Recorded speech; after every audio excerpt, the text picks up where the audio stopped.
Jom kita belajar asas penghasilan espresso dan seni latte. Berikut adalah senarai peralatan untuk menghasilkan kopi serta fungsi-fungsi bagi setiap peralatan ini.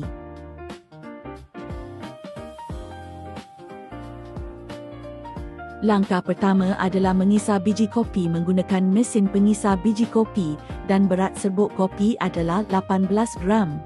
Ratakan serbuk kopi dan tekan secara tegak dengan tekanan yang sekata agar air mengalir dengan stabil.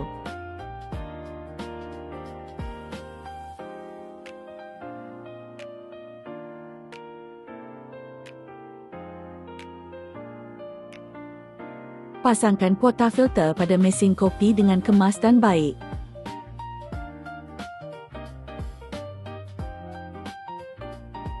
Ekstrak serbuk kopi dengan menekan butang double shock pada mesin kopi serta hentikan aliran espresso apabila berat espresso mencapai 36 gram.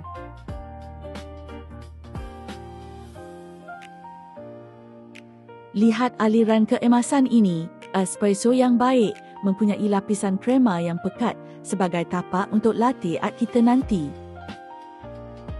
Gunakan susu sejuk terus dari peti sejuk. Isi susu sehingga di bawah garisan muncung jat untuk ruang buih.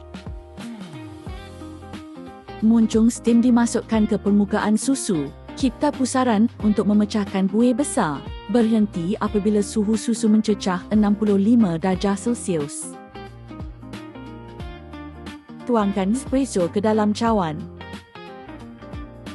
Mulakan tuangan susu dari kedudukan tinggi secara perlahan untuk mengekalkan lapisan krema di permukaan.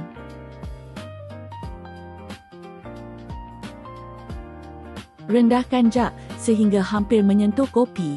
Gerakkan pergelangan tangan secara konsisten untuk mula membentuk corak. Akhir sekali, naikkan semula jak dan tarik satu garisan lurus di tengah untuk melengkapkan seni anda. Terima kasih kerana menonton. Hingga berjumpa lagi dan semoga bermanfaat.